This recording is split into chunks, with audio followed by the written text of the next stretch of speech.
At some point, it had to happen with Kevin Magnussen. The barrel has overflowed. Two super-fast drivers, Piastri and Norris, but there needs to be team orders for Baku. Christian Horner is now needed as team boss. He must again at Red Bull establish order.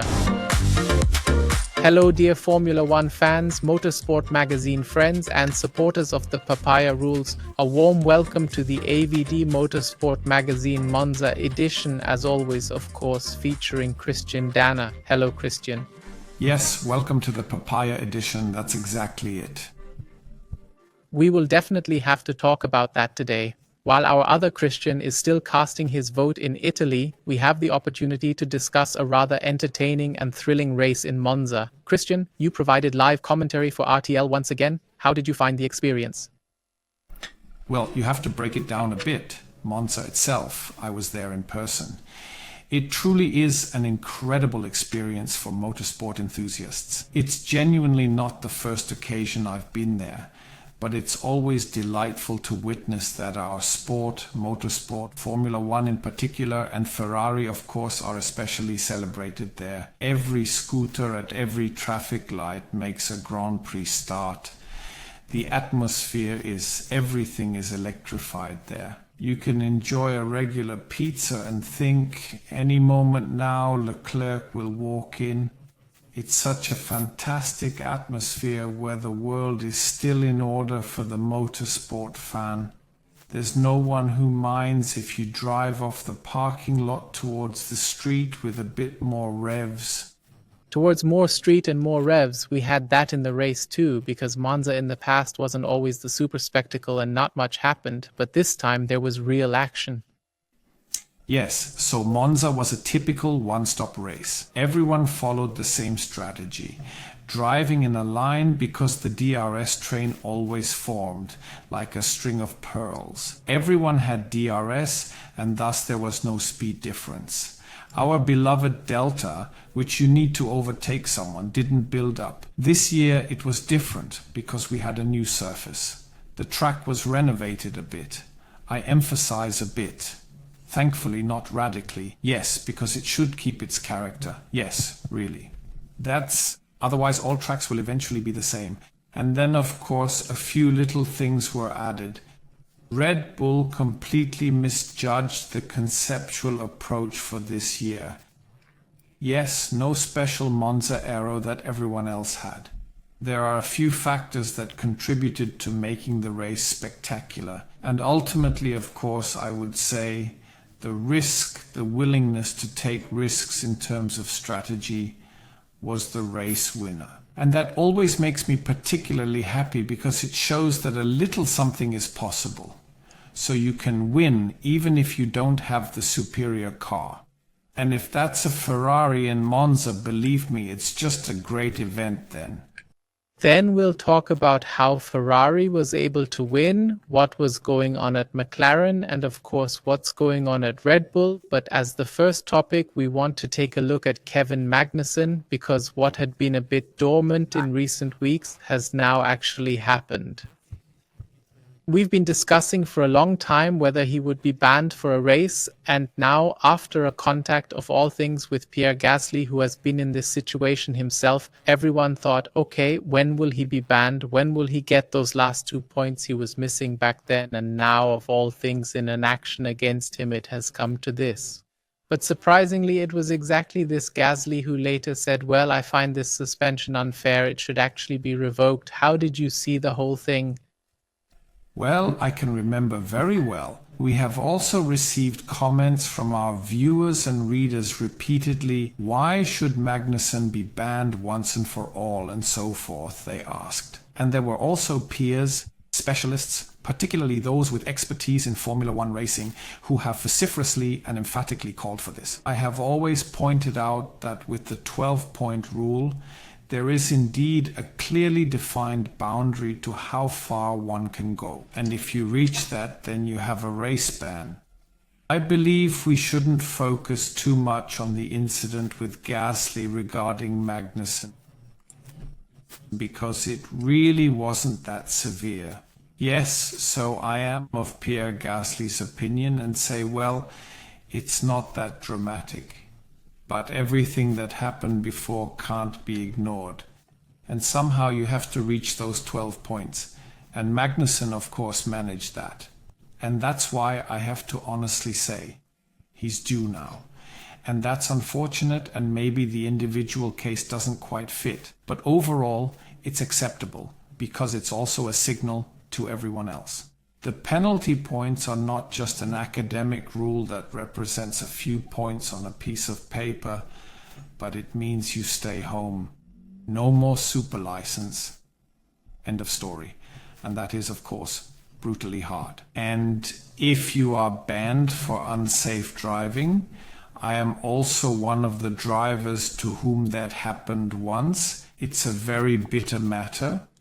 And on top of that, he would have scored 2 points as ninth, and then it was only 1 again because of the penalty and so on.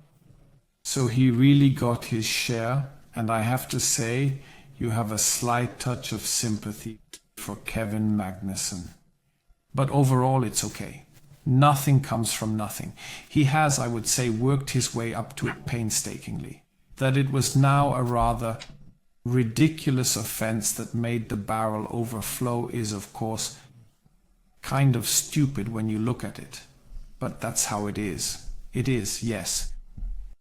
He managed it within 1 season, after all, because these are not any old issues from last year. This happened over 4 race weekends this year, so it has to come from somewhere. And then it's, as you said, at some point too much. As you mentioned, at some point, it's just too much. This particular action, others might have argued, would have been more fitting for Monaco, where you, for instance, held a different view, so it's nice to have such discussions. I'm sure. But something else that was additionally criticized by Pierre Gasly was that he said he criticized, actually with the rules as they are now, proper racing is no longer possible, and we've often discussed the transparency and comprehensibility of penalties. Even Kevin Magnussen himself said, why does Ricciardo get 5 seconds and I get 10? Is everything running as it should be right now? There are always things to talk about, to discuss, and especially the penalty scale. Why? When do you give 5? When do you give 10 seconds? That is, of course, the discretion of the stewards. Yes, you can discuss that. But I think we shouldn't forget that we have made incredible progress overall.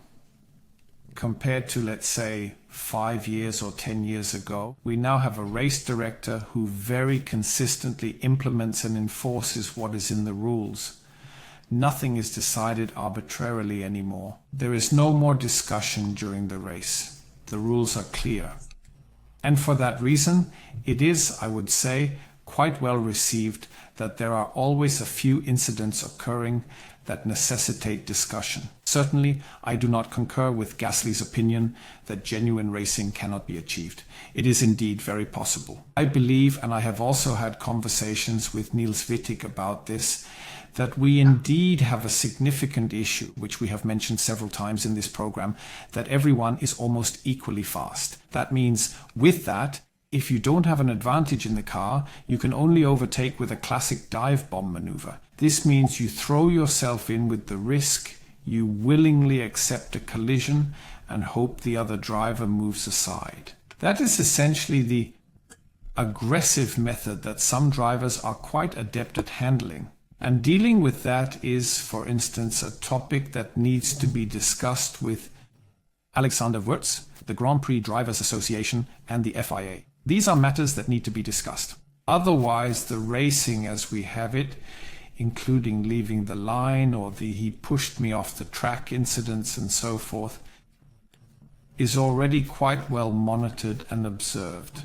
So they ensure nothing is overlooked, and it's also quite well enforced.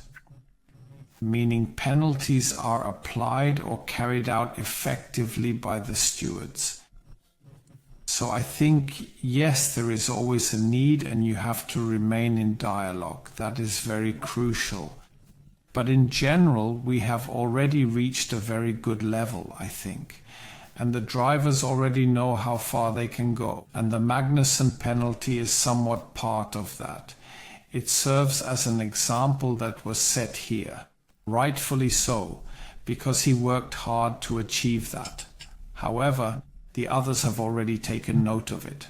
So it all helps with discipline in the field. Because you mustn't forget, and this is completely understandable, and I'm cut from the same cloth, you always try again. Somehow a little jolt to the left, so the other is confused, or to drive in front of him, or somehow overtake, even if it's not possible. Naturally, this is in the fundamental principle of racing and in the heart of a racer. I completely understand that. And that's exactly why you have to make sure the rules are followed. There's still plenty of room for racing, so I don't agree with Pierre Gasly. Then let's take a quick look ahead. I think we pretty much agree that the replacement driver in Baku will most likely be Ollie Berman. Now the question arises, should they just do a Williams and let him drive for the rest of the season, since he'll be in the team next year anyway? No, you can think about it. Yes, but Magnussen is not someone who hasn't contributed to the team. So I think he was neither too slow, nor did he crash too much, nor was there anything else. He really worked hard for the team. Don't forget how much he also helped Nico at one event or another. So you don't just drop him, in my opinion. That's what I would decide. What Gene Haas ultimately decides who has the final say, I don't know. That Berman will drive in Baku, I also consider very likely.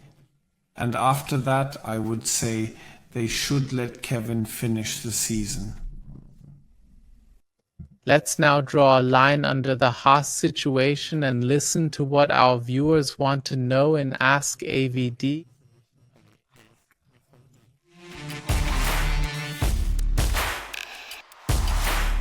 And our viewers have asked us a lot of questions about one topic, and that is, of course, McLaren. If you also want to ask questions, just comment with the hashtag AskAvD under any of our videos. And then you might be included, like Fabian, who asked, would you, if you were the team principal at McLaren, act in the same manner, or would you focus all efforts on driver number 1 and implement team orders to win the championship? Johannes echoed a similar sentiment and questioned why McLaren doesn't put all their efforts into ensuring that Norris achieves victory. The attack at the start by Piastri was unnecessary.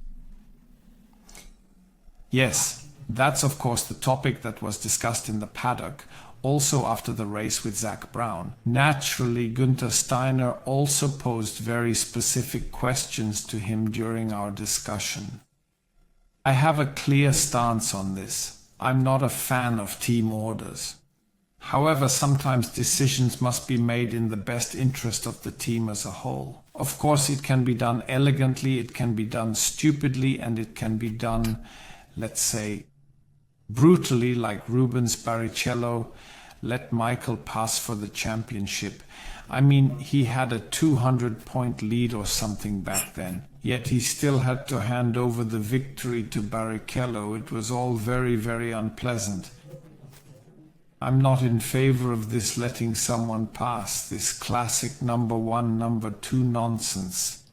Regarding the situation at McLaren, I believe it stems from the need to always consider why they don't do it. Because in essence it would be logical. Clear hierarchy, Norris is clearly ahead. You drive Piastri for Norris and that's it. One thing at a time. First, the Piastri action against Norris. I was, of course, shocked that the two had such a, well, I don't want to say hierarchical reaction, but it was quite a maneuver that Piastri pulled off there. It was actually a world-class maneuver. He completely caught Norris off guard. Is it particularly clever to do it that way? Certainly not in terms of the championship. But you can't blame the drivers for that, because the team is responsible. If the team says beforehand what to do and also such things, so that this doesn't happen, then the drivers won't do it. They do adhere to it. In this case, free racing was allowed as long as you don't crash into each other, according to Zak Brown. And now, in my opinion, we're at the reason why they do it. Zak Brown is a failed but enthusiastic amateur racer. And Zach has a huge passion for motorsport. He is, of course, a great businessman. He has, of course, made a lot of money through his sponsorship deals. But he also owns a racing team. It's truly a heartfelt matter when it comes to motorsport, which not everyone possesses. There are also quite ordinary businessmen who are in charge. That's not the case with Zak Brown, and that's why I also believe he tries to avoid this real hard team order business a bit. That's just an impression. I know him quite well from earlier, also from America. He doesn't like that. He doesn't like to intervene so brutally. However, when one took a closer look at the nose of Lando Norris and observed the expression on his face, similar to how that stood on the podium in Monza, you can imagine that it was discussed in the debriefing how to handle this in the future. And I can't imagine they won't sort it out, starting immediately from Baku, because the opportunity to catch such a weak Verstappen with such a poor car is now present. And this current situation can be over by the day after tomorrow. And that's why I believe that despite all the love for motorsport and all the, let's say, ethics that Zak Brown represents in terms of racing, it's time to think about clearly ordering. Telling the drivers, guys, Norris comes first in line. And I think we'll see that from Baku onwards, because it doesn't help. I remember very well when Dr. Mario Tyson, when he was the boss at Sauber or BMW, explained to me how to become world champion. And that was in a situation where, yes, it was very exciting. He explained everything to me, how it works and when it works, because it's all about planning. Robert Kubica was leading the championship then and said, we must step up now. We need more evolution. We need this now. The response back then was, no, we will be world champions next year. This year we are on track. The engineers have good ideas. We'll do it all next year. No, Formula One racing. Now is the time, and now you have to act. And if you have a Red Bull in the corner and it's not running properly, and it's certainly not running properly, then you have to strike now. And on top of that, if you have a Mercedes that isn't quite on its feet either, then you have to strike now. Who knows what next year will bring? Who will have which car or how good it will be? No, team directives. Not really my favorite thing, but I think it's unavoidable at McLaren. Andrea Stella has already hinted a bit that the papaya rules in Baku will somewhat move in this direction. Yes, so the thing with the papaya rules was heard on the radio. I found that fantastic, such things. And then Günther Steiner asked Zach with us later, explain to me what the papaya rules are, and he explained it very nicely. But you can also refine that, I'm quite certain. I'm sure of that too. What they also need to refine and we need to address again are their strategies. Yes, essentially what they did was already acceptable. Because you always have to consider, am I aggressive and willing to take risks, or am I defensive and want to avoid risks? And that was precisely the difference between McLaren and Ferrari in Monza. Ferrari had nothing to lose, they took risks. And I'd like to explain this risk again. We have, due to the fact that it's the softest tire compound that Pirelli brought, or that they have in their range, we had a new surface. And we saw, once again, for the first time in a long time, graining. Graining is this peeling off like eraser shavings that then leave the tires. As a result, I have less grip. This happened especially on the front axle, and this leads to the tire getting worse and worse. And then I must change because the lap times drop. But this graining also has a characteristic. If you're willing to take the risk, it eventually stops. And then the tire stabilizes. The only question is, how much rubber is left? Do I still have enough rubber on the tire? That I reach the finish line without having a flat tire, to put it somewhat exaggeratedly. And this risk was something McLaren didn't want to take. and Ferrari did. And by the way, the Williams also took that risk, and Magnussen, but they start from a different position. McLaren was the fastest car, they could only lose. It was clear that they had to win, and that's why I think you can't blame the strategy departments. The one who could have decided and who also struggled with it was Oscar Piastri, because he said, I should have, because they asked him, how does it look? Do you think you can continue with the tire? And maybe he's lacking a bit of experience that says, well, the graining will surely go away. Let's try it now. He didn't dare, and then the team decided what they had to decide, namely to make another tire change. And with that, I would say thank you for all the great questions you sent us. Maybe we'll see one or the other in one of the next videos or articles. We now proceed to the next one from them, which you had briefly touched upon earlier, specifically Red Bull, and now one can gradually start to genuinely use the term crisis. Max Verstappen is also becoming increasingly impatient in interviews and on the radio when he talks to the team, telling them not to fall asleep, shooting a bit against his own team, saying the current situation makes both titles seem unlikely. It's a mystery to him how a car that was dominant over the past 6 to 8 months could transform into an undriveable beast. What's happening at Red Bull, Christian? First, you must completely agree with him. Additionally, it should be mentioned, one must simply also note, when a car is dominant and due to the departure of engineers, due to political disputes, through various issues within the team, when trouble enters the system, it is not the case that the car immediately loses all its performance. That usually takes time. So what have they done to cause the car to plummet from being quite good to really not good at all? This is indeed very intriguing. And now comes the part you surely remember. We have already discussed Adrian Newey's departure in this program. I had a very clear opinion back then. Everyone says, every team has said so far, oh, Adrian, he was quite good, but he was never really there and he didn't really do this or that. But one thing is clear. First, wherever he went, things went uphill and they won. And one thing is also clear, wherever he left, things went downhill afterward.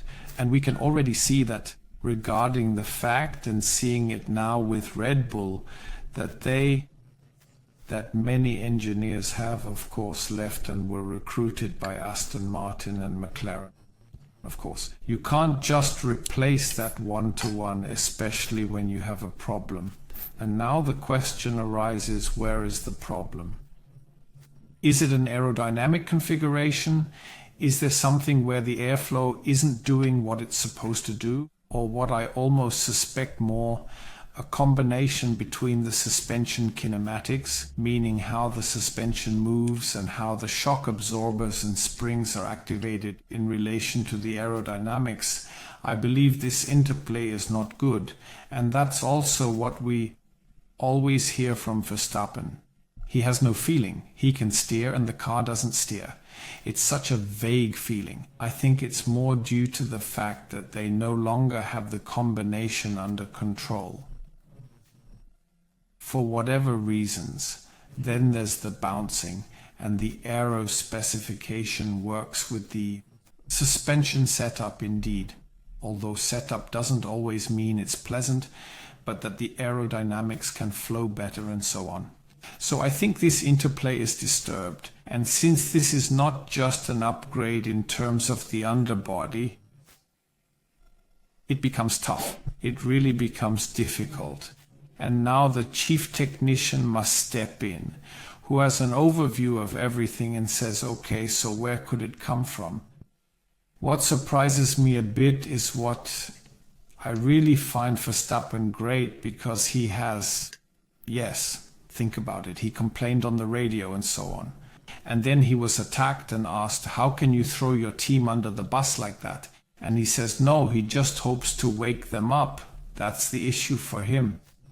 And this wake-up call, in the truest sense of the word, he also criticized after the missing right rear tire, simply saying they're all asleep. Hey, we're not racing for a win, but for points at least. And I would still like full attention, just as you want full attention from me to drive as fast as possible and still not crash. Indeed, those are certainly legitimate demands. However, at this moment, I don't perceive any solution because Verstappen's demand has been around for a long time and explicitly so. Exactly what he said again now, he has said a few times before. He mentioned, I'm not an engineer or aerodynamicist. I can only drive and express what I would prefer or what is incorrect. Now it's your turn. You can't say it better. And once again, I have great respect for Verstappen. You have to give him credit for that. He remains steadfast to his principles. And now it's Christian Horner's turn. Now he has to show how he can bring this team back together in a critical situation. The technicians are also part of it. It will be intriguing to see how it unfolds in the upcoming races. Verstappen has already somewhat conceded that it won't improve significantly in Baku and Singapore, and especially how the car will look next year and how his mood will evolve. Stefan, next year is of course like this. We have the last year in development before the big rule changes of the year. As a result, this will lead to, as with almost all teams, they simply took over the existing stuff and from 2025 onwards developed almost exclusively for the year 20. This implies that everything we currently possess will continue to exist in a similar manner, more or less, by the year 2025. It is important not to overlook this fact. And that is, of course, Verstappen's biggest concern, that he will have the same car under him next year, and that's not very pleasant for him. I believe there will still be some discussions also directed towards Brackley, but those are discussions for another occasion. We want to focus on something entertaining now at the AvD Pit Stop. And it's once again time to engage in a little game. Christian, you and our other Christian have taken a seat on our couch here in the studio and you've described a track to him. And what a track, a very special one. The curves of it really confuse Christian, but just watch it yourself and guess along. No, I have another track, I truly have another track, which is completely unique. This type exists only once in the world. Still in the F1 calendar now? No, however. Was it ever on the F1 schedule? No, however, the path or route is still now in I existence. think I know, but now I'm curious. Thus, it is essentially a gently arched straight line with a path that curves around to the left. A first curve that you can take flat out in the highest gear, in this case in 6th gear. Then comes a, let's say, relaxed straight. It goes a bit, pulled a bit to the left. Then you have to brake, downshift, left turn, and then another turn, and it's over.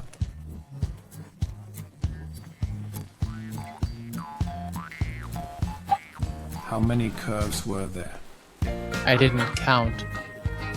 3? 3 curves? Which track in the world is a 3-curve track? A 3-curve track. The Argus. No. The Norris ring has more. That's 3 curves. There's a Mark Knopfler Dire Straits song about this track. Which? United States of America. Speedway at Nazareth, Pennsylvania.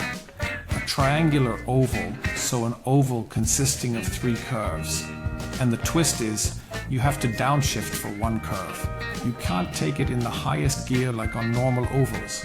Incredibly difficult, incredibly dangerous, Nazareth. That's the perfect quiz question if someone figures it out. So until then, until the 3 curves, you can tell people. It only has 3 curves, and I think it's great that Mark Knopfler made a song about it. Speedway at Nazareth. Okay, so you can see I'm not particularly successful at this game, oh well. Yes, so one of the most challenging tracks you can choose in America is Nazareth, Pennsylvania. It's a triangular oval with 3 different curves where you even have to brake and shift. So it's an oval, quite unusual. And astonishingly, it's a small oval, yet incredibly challenging to navigate. So I took my rookie test for ovals there, and at first I thought, what am I doing? They want to kill me here. Danny Sullivan then helped me a bit, and it worked quite well. I even finished the race. I think I even scored a point. So it's truly remarkable, the track, and then also being in Andretti territory. The Andretti family resides in Nazareth, Pennsylvania. It's indeed a unique and special region. And I have to say, it was a memorable experience in my motorsport career. By the way, there's also a very nice song by Mark Knopfler called Speedway in Nazareth, where such things are described. This serves as a brief journey back into the past, and to conclude, as we always do, we take another look forward, because it continues in just 2 weeks. The next doubleheader awaits us in Baku. What are your expectations there? Yes, Baku is somewhat of an unusual track, as it is very fast, quite long, and has some very tight sections through the old town. But what should I expect? It continues just as we saw in Monza and Zandvoort, with slight variations. I believe that, at least from experience, we won't encounter any significant tire dramas there, like graining or what we observed in Monza. However, the pure competition will be equally intense and close, and I increasingly observe a distinct race form, special race form and pace at Ferrari, not quite so in qualifying. I still perceive a dominance of McLaren, still an up and down at Mercedes, because what happened in Monza was really nothing special, and at Red Bull there's actually nothing impressive at the moment. I don't think it will improve in Baku either, in my opinion. We will definitely watch it and of course discuss it thoroughly here afterwards. Remember, you can already send us questions for it, #AskAvD, and then I would say we look forward to the short break before it continues with the next doubleheader. Christian, thank you very much for joining us again, and until next time, all right, goodbye. No matter the topic, if you have any questions for me, then use #AskAvD.